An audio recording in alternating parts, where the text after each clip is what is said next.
वंदो चरण सरोज गुरु मुद मंगल आगा। जैसे वत नर होत है भव सागर से पार। गुरज के सुमिरन मात्र से नाशत विघ्न अनंत। तासे सर्व आरंभ में ध्यावत है सब संत। आप प्रगट इस जगत में जीव काज सुधारने। शबद नाव बनाए सुंदर सुखित जीवयो भारने। नम्रता और दीनता से भेंट सतगुरु लीजिए। मैं हूँ शरणागत तिहारी दासे अपना कीजिए। मैं हूँ शरणागत तिहारी चरणों में रख लीजिए। सौभाग्यशाली गुरुमुख सज्जन मंडली अपनी समस्त चित्त वृत्तियों को एकाग्र करते हुए अपना ध्यान अपने मन मंदिर में श्री परमहंसों की ओर लगाते हुए श्रद्धा प्रेम सहित मीठे सुर में बोलिए जयकारा बोल मेरे श्री गुरु महाराज की जय।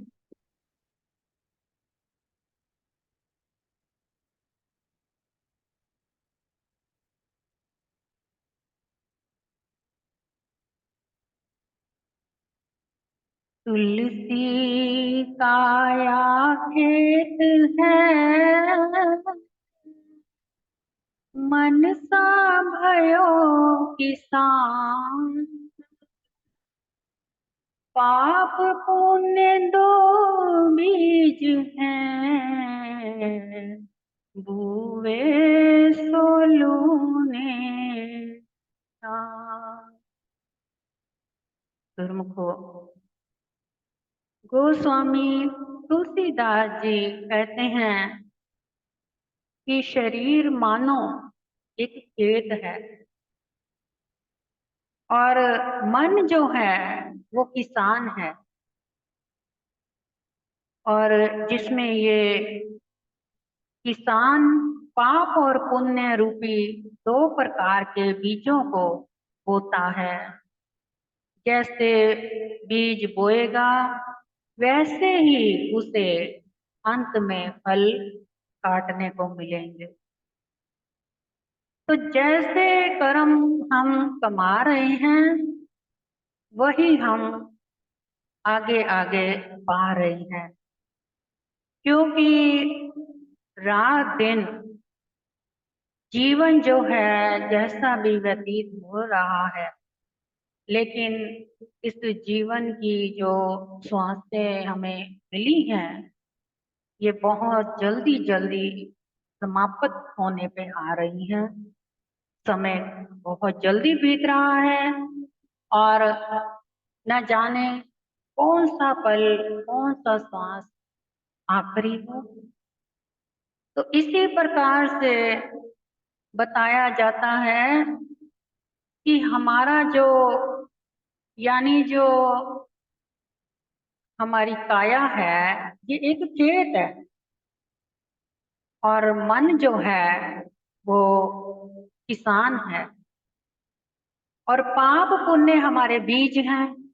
अब जैसे जैसे हम विचार मन में लाएंगे मन रूपी किसान उसको बोता जाएगा और उसको बोते बोते उसका खेत जो है वो तैयार एक दिन हो गया जब, तो फिर जब जैसी फसल आएगी वही फसल हमें काटनी पड़ जाएगी।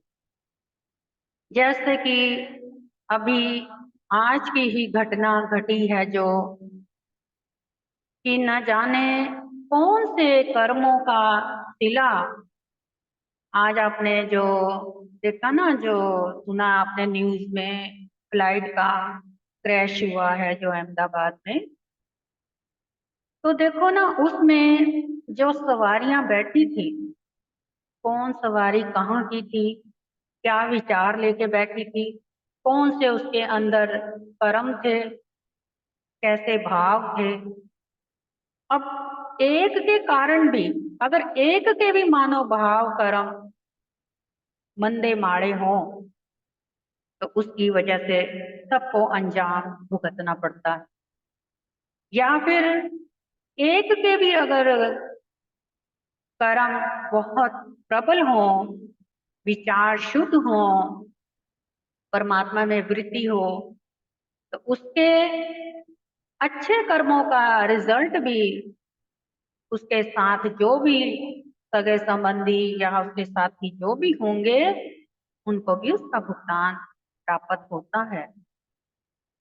जैसे एक उदाहरण के तौर पे एक बार की बात है, ये सच्ची घटना है। एक बार हमारे पिताजी कहीं बस में सफर कर रहे थे। ये उनके जमाने की बात है कि इस बात को लगभग मेरे ख्याल से 40 वर्ष हो चुके हैं, तब की बात है। बस में सफर कर रहे थे और अचानक से रास्ते में आंधी तूफान बारिश बहुत तेज शुरू हुई और बस भी भरी हुई थी सवारियों से। अब रास्ते में जा रही है बस, तब के समय में रास्ते में कहीं बीच में जगह खाली, पेड़ पौधे, खेत ये भी मिलते थे। अब तो खैर उन 40 वर्षों में बहुत अंतर आ गया है। अब तो पेड़ पौधे या खेत जंगल कहीं नजर नहीं आते हैं। तो जब रास्ते में जा रहे तो इतनी भयंकर से बिजली कड़की कि वो बार बार बिजली जो थी बस पे गिरने को हुए। अब बस ड्राइवर जो था वो बस चलाता चलाता बार बार घबरा जाए और सोच में पड़ जाए कि ये जो बिजली बार बार गिरना चाह रही है, कोई तो कारण है इस बात का। क्योंकि पहले के समय में जो लोग हुआ करते थे वो कुछ ना कुछ तो ज्ञान ध्यान रखते थे। हर किसी के अंदर ज्ञान अपने भरा हुआ होता था और इस बात के इशारे इंडिकेशन बहुत जल्दी समझ जाते थे कि परमात्मा की ओर से क्या इशारा मिल रहा है। तो बार बार बिजली जब बस में गिर रही तो बस बच जाती, बिजली ऊपर हो जाती, फिर गिरने को होती, फिर ऊपर हो जाती। और बस ड्राइवर जो था उसके मन में विचार आया कि हो ना हो इस बस के अंदर कोई ऐसा पापी दुष्कर्मी बैठा है जिसके कारण ये बिजली गिरने को हो रही है और नुकसान होगा अवश्य। तो उसने बस की सवारियों को रास्ते में बस रोक करके कहा कि इनको देखूं तो सही, इनमें कौन सा ऐसा पापी दुष्कर्मी है जिसके कारण ये हो रहा है सब। उसने सब सवारियों को कहा कि एक एक सवारी बाहर जाए और ये जो सामने पेड़ है इसको हाथ लगा करके आते रहे। उसने मन में आया कि जो भी पापी दुष्कर्मी होगा ये बिजली बस की बजाय उसी पे जा करके गिर जाएगी, इधर नहीं गिरेगी।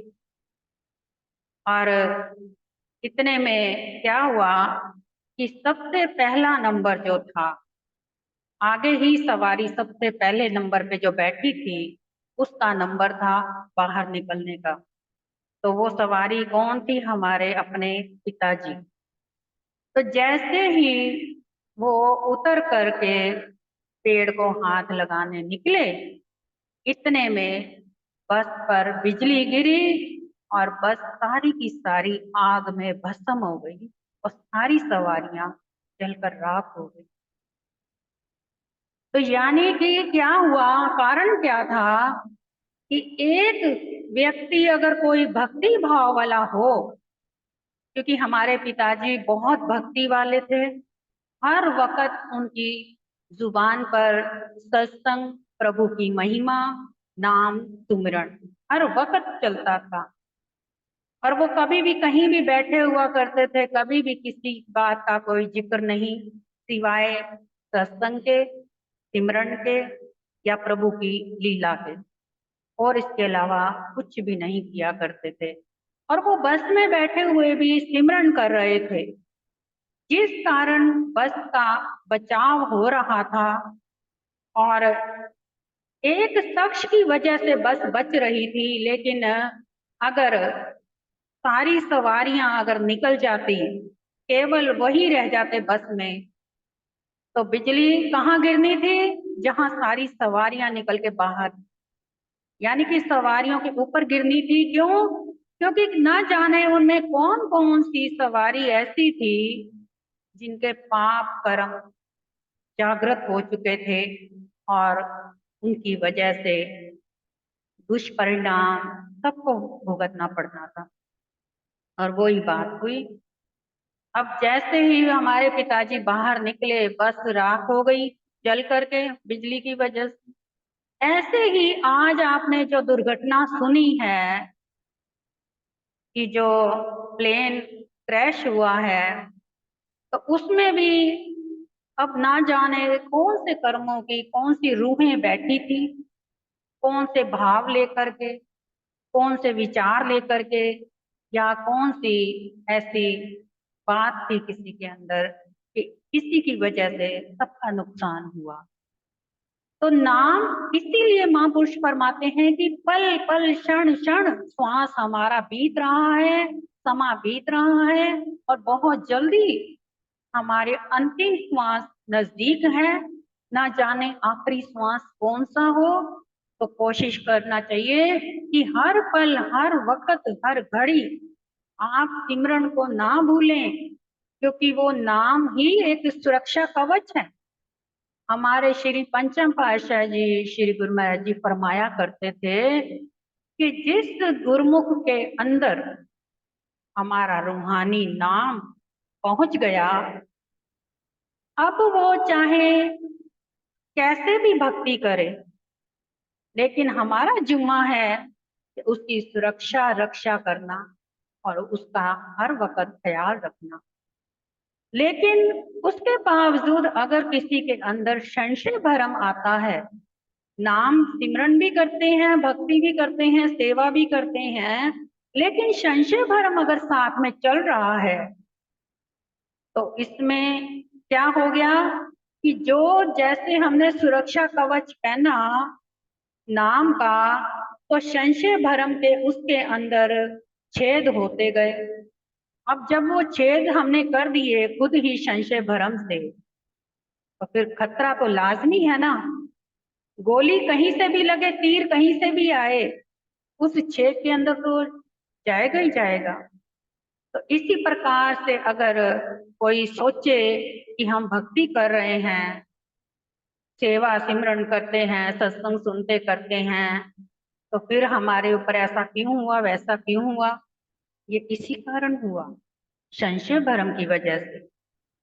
दूसरी बात कि अभी मानो कि हमारे कर्म जो हैं बहुत ही अभी प्रबल पहाड़ जितने हैं, जिनको काटने में समय लग रहा है, और हमने बार बार जन्म लिए हैं। न जाने कौन कौन से जन्म हमने लिए हैं, इस बात का अंदाजा किसी को भी नहीं है। और हर जन्म में हमने कोशिश करी है कि हमारा ये जन्म मुक्त हो, अगला जन्म हो ही ना। तो या हम भक्ति ना कर रहे, ना हम उस प्रकार से वचनों पे चल रहे हैं, तो हमारा फिर जन्म कैसे मुक्त हो। कई बार गुरुमुख जन जो हैं अपनी राह से भटक जाते हैं, दूसरों की बातों में आकर के। कैसे? जैसे कि उदाहरण तौर पे एक बार की बात है, एक बार बीरबल और अकबर ने ब्राह्मण को भीख मांगते हुए देखा। तो अकबर हैरान हुआ, वो बीरबल से कहने लगा कि ये कैसा समा आ गया है कि जो ब्राह्मण देवता भीख मांग रहे हैं, जबकि ब्राह्मण देवता तो हर वक्त पूजा पाठ में सम्मिलित होते हैं, तो इनको भीख तो मांगने की जरूरत ही नहीं होती ना। तो बीरबल कहने लगा, महाराज ये अपनी राह से भटक गया, इस ब्राह्मण को कोई सही मार्ग दिखाने वाला नहीं है। अब ये देखना कि ये 3 महीने, कुल 3 महीनों में ही ये बदल जाएगा और इसका रूप अलग ही होगा। तो इतने में बीरबल ने उस ब्राह्मण को कहा कि मैं तुम्हें रोज की एक स्वर्ण मुद्रा दिया करूंगा और तुम रोज सुबह मेरे नाम का सिमरन किया करना। अब वो ब्राह्मण देवता इस बात को मान गए, तो रोज उन्होंने सिमरन शुरू कर दिया। अब रोज की स्वर्ण मुद्रा जो थी, सुबह अमृत वेले पे बीरबल के नाम का ब्राह्मण देवता अपनी तरफ से सिमरन करने लगे, और बीरबल जो थे वो रोज शाम को एक स्वर्ण मुद्रा उस ब्राह्मण के घर में भिजवा दिया करते थे। अब करते करते कुछ समय बीता, तो उस ब्राह्मण देवता ने स्वर्ण मुद्रा लेनी बंद कर दी। क्यों? क्योंकि उसको असल खजाना जो था, सिमरन का आनंद था, रस था, वो अंदर ही अंदर इतना भरता गया सिमरन करते करते कि उसको आनंद आने लगा। और जैसे जैसे उसको आनंद आने लगा, वो एक महान आत्मा बनता गया, और धीरे धीरे उसकी चर्चा जो थी दूर दूर तक फैल गई कि ये कोई बहुत बड़ी महान आत्मा, यानी कोई महात्मा है जो अंतर्मुखी ध्यान में मगन रहते हैं। इनके दर्शनों से, इनके आशीर्वाद से सब दुख दूर हो जाते हैं। अब वहां पर लोगों की भीड़ लगने लग गई, कई लोग आने लगे। अब इतने में वहां पर अकबर भी आ गया। जैसे अकबर आया बीरबल के साथ, तो अकबर ने कहा, संत महात्मा जी, अगर आपको किसी भी वस्तु की आवश्यकता हो, हमें अवश्य कहिएगा, हम आपको भिजवा दिया करेंगे। तो ब्राह्मण देवता जो थे संत महात्मा के रूप में, उन्होंने कहा कि नहीं महाराज, हमें किसी भी चीज की कोई आवश्यकता नहीं है, बल्कि अगर आपको किसी चीज की जरूरत हो तो आप हमें बताइए, हम आपको आपकी जरूरतें पूरी कर सकते हैं। अब बीरबल जो था वो ये सब देख रहा था। अकबर हैरान। तो बीरबल ने कहा, महाराज ये वही ब्राह्मण देवता हैं जो आज रूप रंग इनका बदल चुका है सिमरन की भक्ति से। तो गुरुमुखो, अगर हम भक्ति किसी लालच में भी कर लेते हैं ना थोड़ी देर के लिए, तो वो लालच भी धीरे धीरे, लालच की भक्ति निस्वार्थ भक्ति बन जाती है। जिस प्रकार से वो ब्राह्मण ने शुरू शुरू में तो लालच रखा, बाद में जब आनंद रस असल में आने लगा तो उसका स्वार्थ समाप्त हुआ, और वो अंदर के गहरी गहराई में, यानी कि गहराई की भक्ति में इतना डूब के मस्त हो गया कि उसको अंदर ही अंदर इतना आनंद आने लगा। इसी प्रकार हम अगर जब भक्ति करें, सिमरन करें, तो तब क्या होता है?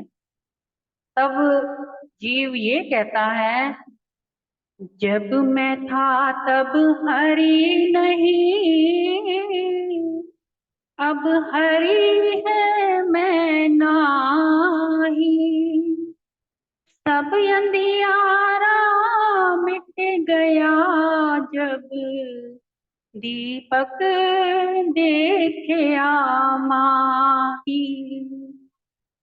यानी कि जब तक अहंकार था तब तक ईश्वर से परिचय नहीं हो सका, और जब अहंकार का समाप्त होते ही आत्मा साक्षात्कार हुई, तो अंतर्मुखी होकर के मैं जब अंदर देखा, तो क्या देखा कि जो मेरी आत्मा है वही ईश्वर है, और मैं तो हूं ही नहीं कहीं पर। तो फिर मैं कहाँ रहा? यहाँ तो हरी हरी है, हर जगह हरी हरी है। फिर ऐसे जीव को जब अपनी आत्मा से साक्षात्कार होने लगता है, तो वो फिर हर किसी के रूप में किसी भी जीव को वो परमात्मा का अंश जान करके ही देखता है। फिर उसको हर तरफ हरी हरी नजर आता है। तो इसी प्रकार से गुरुमुख को अगर हमारा अंतर मन जिस दिन अंदर की गहराइयों में पहुंच करके अपने अंदर की भक्ति को करने लग गया, क्योंकि बाहर की भक्ति तो व्यर्थ में आप समय गवा रहे हैं, कुछ हासिल नहीं होगा। इधर उधर भाग भाग कर केवल समय बर्बाद के अलावा और कुछ हासिल नहीं है। और समय बहुत कम है, समय व्यर्थ ना जाने दें।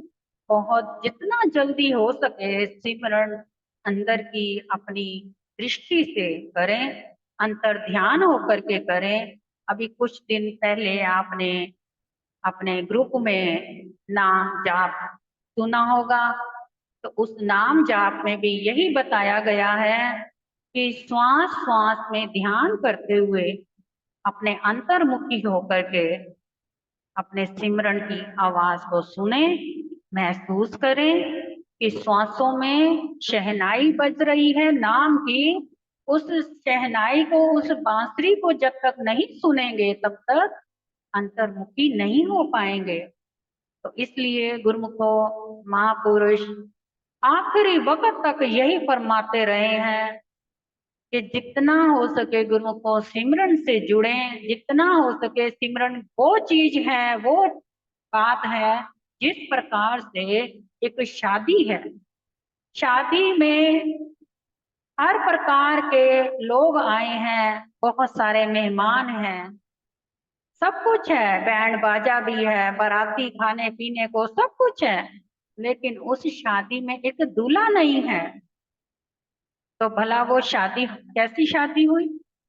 इसी प्रकार आप जितनी मर्जी सेवा करें, सत्संग करें, भजन करें, इधर उधर भागे दौड़े मंदिरों में गुरुद्वारों कहीं भी, लेकिन जब तक से अंदर बैठ करके अपने अंतर ध्यान हो करके सिमरन से नहीं जुड़ेंगे, आपकी बाहर की जो भक्ति है वो बाहर ही केवल रह जाएगी। अंदर का सुख, अंदर का अनुभव और अंदर के ज्ञान चक्षु, उससे आप व्यर्थ रह जाएंगे।